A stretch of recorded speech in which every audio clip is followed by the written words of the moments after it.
Home defense, it's probably one of the biggest reasons why people go out and purchase a gun. And, you know, the founding father, George Washington, once was famously quoted as saying, "Stay strapped or get clapped." And so what I have done today is come together with an assortment of firearms, suppressors, short barrel rifles that would probably give the founding fathers a freedom boner so large that no waistband could possibly contain it. But when you're using these for self-defense, and anytime the folks who are not really used to shooting in self-defense or in any type of life-threatening situation, which is not a situation that I have found myself in, thank God, and I hope I don't in the future, but, you know, looking at shootings, especially ones that involve the police or anything else, when you are putting rounds down range in a life-threatening situation, your accuracy may not be as good as it is when you're on the range. You may not have the time to pull the pistol up, get in a good firing position, make sure you're squeezing your hands, keep your eyes on the target, and pull the trigger slowly and in a manner that doesn't pull the gun around. A lot of times there are accuracy issues and bullets go somewhere else. So today we are going to take a look at this course that I had set up here. This is our simulated room. We're going to shoot through these and see what we'll get through these. Now, for this course, we have these drywall walls, and these are you know, just typical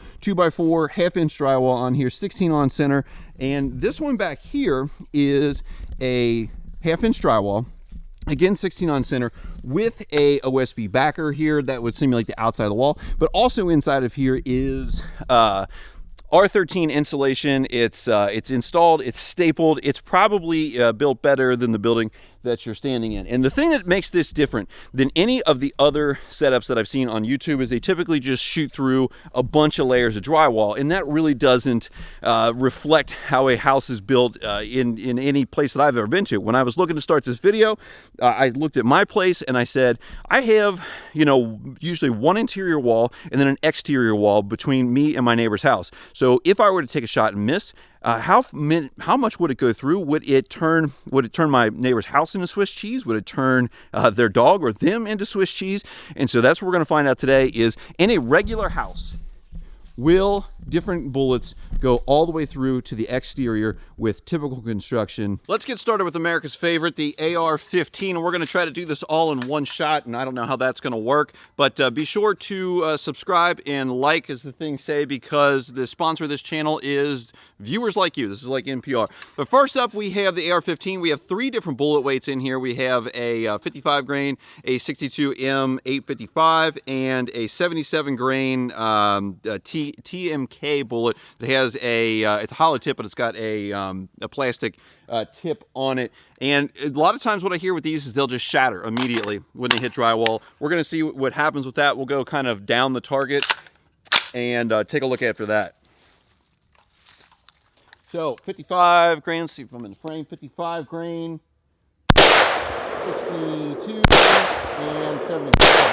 And we'll go down to take a look at that.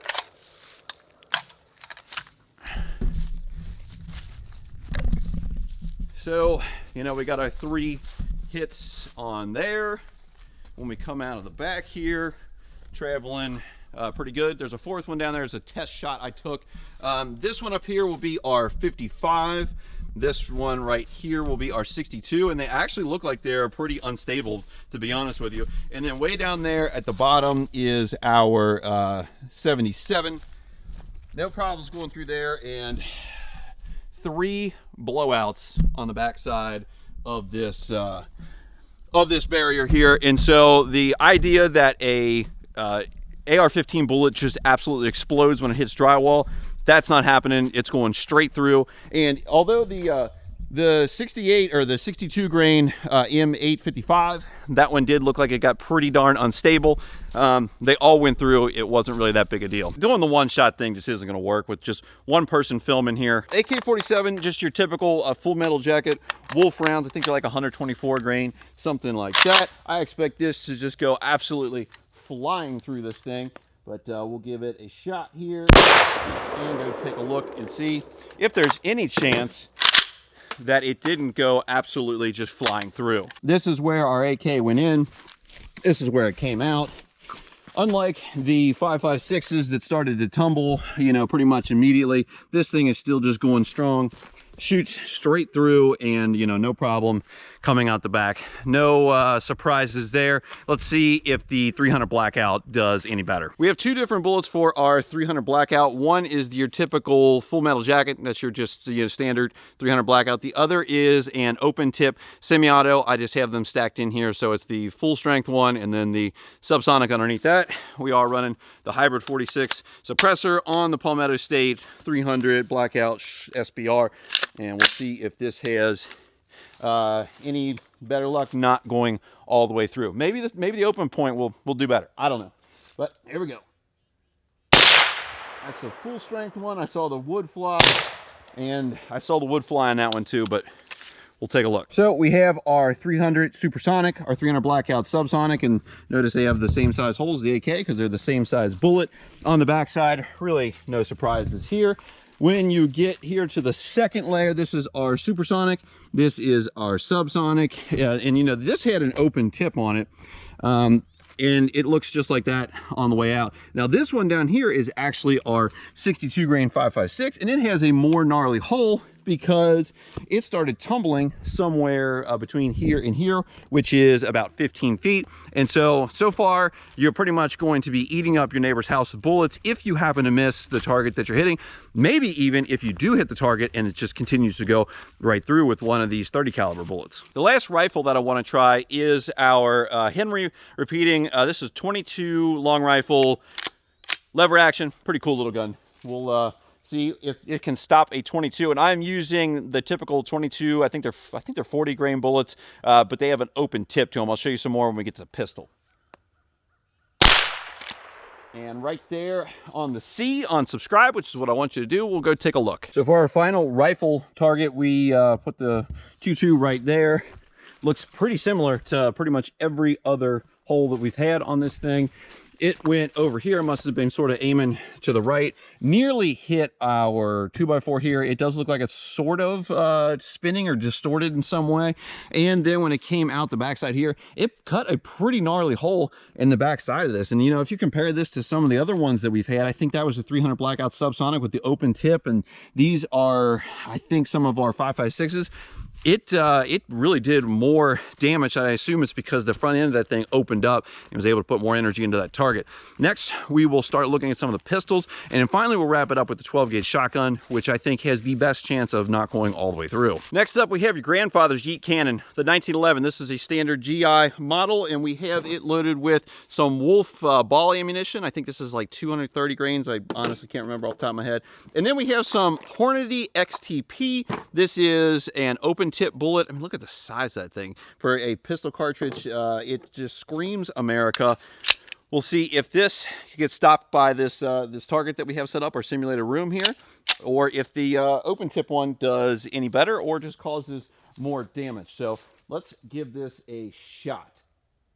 That is our full metal jacket and our, dude, the hole. I can see through the hole from here. That's pretty sweet. 45 FMJ went in here, and our first 45 XTP went in here. And what I found is I had been aiming, I guess, off this way and missed that target completely, because I don't know if you guys can see through there when you line those up. It sort of looks like we were, you know, to the right of it. So I shot a second one.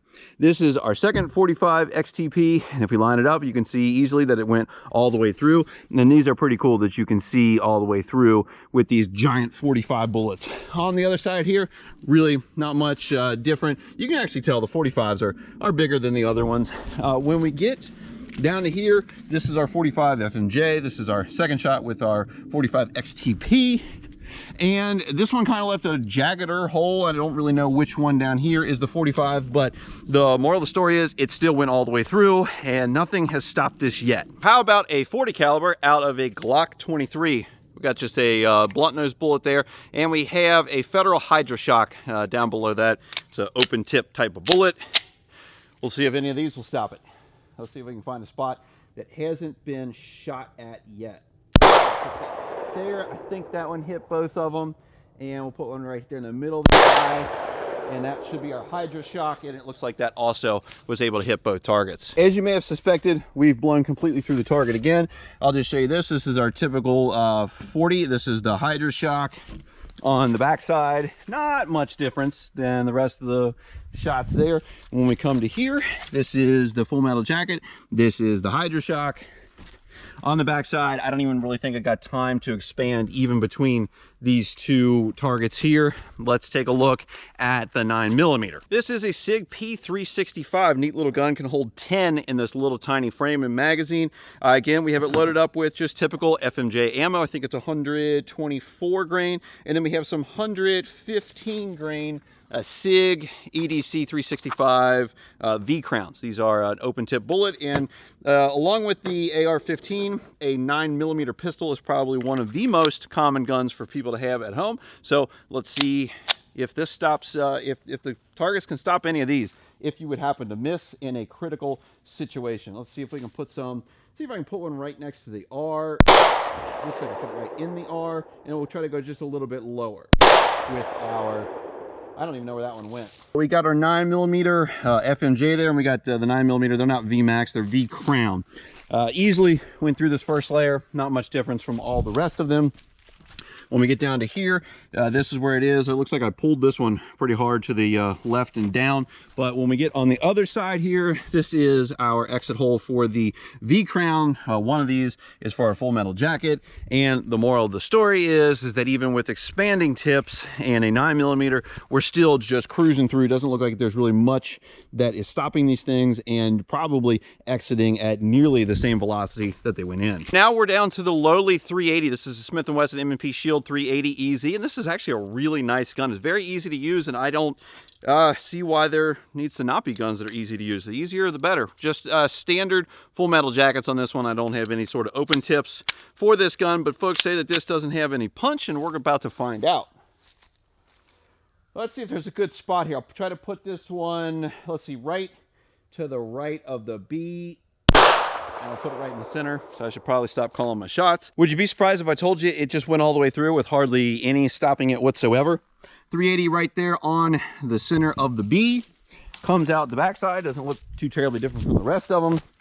Hits right there, and I want you to take a look at this one, because this is the AK47, and comes out right here. Now this is our 380 hole, and this is our AK47. So this 380 actually in this case probably was doing more damage because it wasn't going so fast and wasn't so stabilized. So it probably had mushroomed out and gotten maybe sideways or something, versus our AK47 that was just boring through this thing. So for our 22, we have our Ruger Mark IV, which you guys have probably seen on the channel several times, as well as the AAC Prodigy suppressor. We are using open tip. I believe these are 40 grain bullets, if that focuses, which it probably won't until I see it on the camera. But this is our best chance, because out of a pistol, it should be going the slowest with that open tip. We'll see if it makes it all the way through or not. Let's see here. We'll try to get on the left side of that C with our 22s.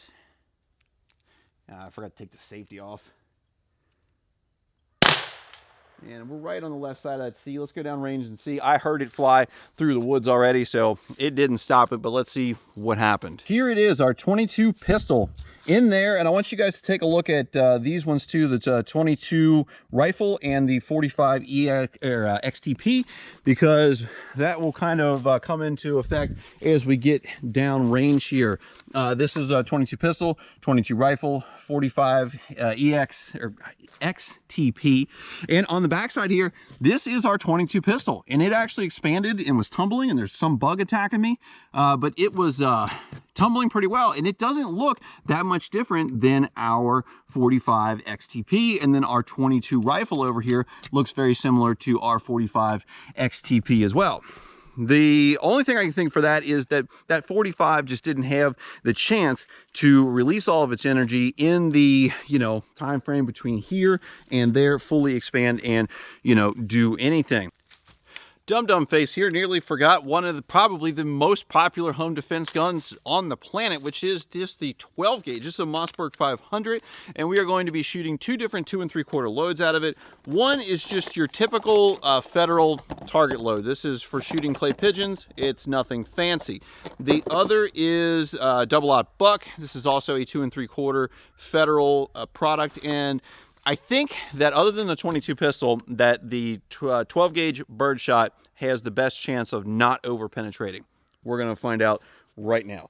We're already loaded up, so let's just point and shoot. Let's see. I will try to put this one down by the E. I might crouch down a little bit so we don't hit all of our other targets, and let this one rip. And that went pretty well. Looks like the wad actually did more damage than the actual shot. And we'll put this buckshot, we'll go high with this one, sort of near the S, or the second S anyhow. And that put some pretty gnarly holes in there. So let's check out what that did. First off, our bird shot, and it again just peppered the hell out of this thing. You know, it blew out the drywall behind there, and it looks like the wad did more damage than maybe the rest of the pellets altogether. Our buckshot, you know, no problem, just zipping right through that. On the backside here, tons of damage, but then down here, really even more damage than our buckshot because there's just so much of it. Obviously, by far, the most damage out of all of these rounds that we've shot. Here on this side, lots of pellet damage, not much going through. Nothing on the backside of here that has gone through. And then up here with our double-aught buck, we still have those traveling at a high rate of speed, obviously. And when they ended up coming out of the back, it's pretty obvious that they're still just trucking along in a big way.